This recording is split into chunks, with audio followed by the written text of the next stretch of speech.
Shalom Obracha, nous poursuivons aujourd'hui avec la deuxième Mishnah du 10e Pérec. La Mishnah nous enseigne Natnu morsim et chamoro venatnu chamor acher.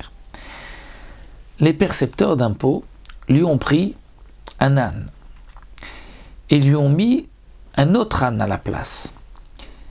C'est-à-dire que, à la suite de la Mishnah précédente, nous avons vu que à l'époque il y avait des percepteurs d'impôts que le roi avait donc nommés, mais eux prenaient un peu comme ils voulaient. Ils décidaient de prendre telle ou telle bête. Donc ils ont pris l'âne d'une première personne, ensuite ils arrivent et disent « Toi tu vas me donner ton âne, il est mieux que notre premier » et on lui laisse l'autre, l'âne qu'ils avaient pris auparavant. Donc lui a perdu son âne, mais il reçoit un âne. Mais cet âne lui-même est considéré comme étant volé à une autre personne puisqu'il n'avait pas le droit de prendre comme ça. Il se donnait ce droit, mais c'était donc du vol. Donc que va-t-il faire? A-t-il le droit de garder cet âne-là? Ou de même, Gazul estime et Ksuto venatnu ksut acheret. Des voleurs lui ont pris son habit, lui ont donné d'autres habits. Un peu comme une question que, enfant, il y avait lorsque des voleurs ont volé un vélo et ont laissé à la place un autre vélo. Ils sont arrivés avec un vélo, ils ont volé celui-là, ils ont laissé un autre. Est-ce qu'on a le droit de prendre cet habit, cet âne, ce deuxième vélo, la Mishnah dit que oui, on pourra les garder. Pourquoi? Parce qu'on considère que les propriétaires ont certainement fait Yehush, se sont dit, on nous l'a volé, on ne le retrouvera pas. Généralement, lorsque quelqu'un, on lui a volé, donc l'estime, sont des brigands à main armée, donc on sait qu'ils prennent de force, donc on n'espère pas retrouver ceux qui nous ont volés. De même pour le Moches, on sait qu'il se prend ce droit et on n'espère pas retrouver, donc il y a un Yehush. La Mishnah continue à Matzil Minanar, quelqu'un qui a sauvé quelque chose qui avait été emporté par le fleuve. Le fleuve a débordé et a emporté certaines choses. On a réussi à attraper quelque chose, mais qui ne nous appartient pas.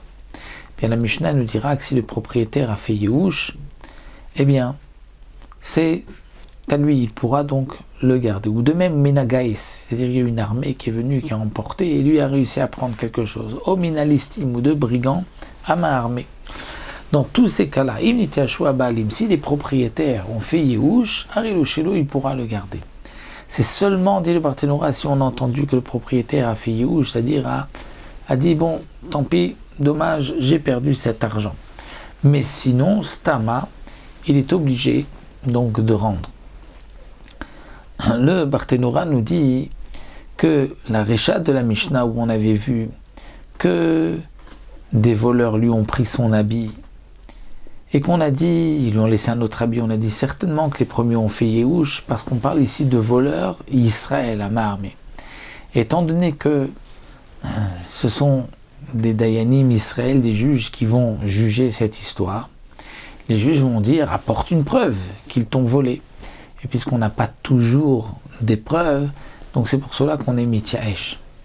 Mais notre Sefa ici, on parle de l'estime de Goïm. Et un Goï, si je vais l'attaquer en justice, je vais aller dans un tribunal non juif.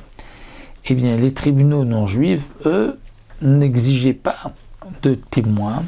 Et s'il sentait, comme on dit, sentait l'affaire que lui c'était un voleur, donc il exigeait de rendre. Donc j'avais l'espoir de retrouver ce qu'il m'avait volé, c'est pour ça qu'on ne fait pas Yehush. Donc jusqu'à preuve du contraire, on ne fait pas Yehush. Mais si on a entendu que le propriétaire a fait Yehush, là on pourra le garder. La Mishnah continue et nous dit de même un Nechil Shel Dvorim, c'est-à-dire qu'il y a un essaim d'abeilles qui s'est déplacé de là où il se trouvait. Donc l'essaim d'abeilles a suivi la reine des abeilles. Et donc ensuite, les propriétaires ont fait Yehush. Alors je pourrais garder cet essaim d'abeilles. Si j'ai entendu que le propriétaire a fait Yehush. Rabbi Yochanan ben Beroka dit, même une femme ou un enfant qui généralement ne sont pas kshérim pour pouvoir faire un témoignage, dans ce cas-là, on les croira s'ils nous disent Mikan Yatsa Nechilze, d'ici est sorti cet essaim d'abeilles, et donc on dit c'est certainement de là-bas, on leur fera confiance. Et comme nous dit le Tosfot Yom Tov, on parle que le propriétaire court, essaye espère rattraper ces abeilles, d'essayer de les ramener, et qu'il y a comme ça une femme qui dit oui c'est vrai, on a vu qu'ils venaient de là-bas, donc on les croit, et le propriétaire aura gain de cause. La Mishnah continue, dit si quelqu'un voit que ces abeilles ont quitté son terrain, son champ, pour aller dans le terrain du voisin, il a le droit de rentrer dans le champ de son voisin pour récupérer ses abeilles. Mais s'il a endommagé sur son passage, il paiera ce qu'il a endommagé. Mais il ne pourra pas prendre un tronc. C'est-à-dire que si les abeilles sont installées dans un tronc, il ne pourra pas dire je coupe l'arbre et je prends le tronc. Si il ne peut pas prendre comme ça les abeilles et les ramener, il n'a pas le droit de couper le tronc, même s'il veut payer. Même s'il veut donner de l'argent.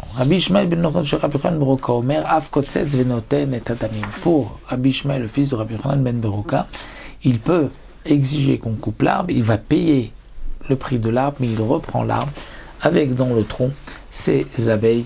Ça c'est donc d'après Rabbi Ishmael, il a le droit de les reprendre.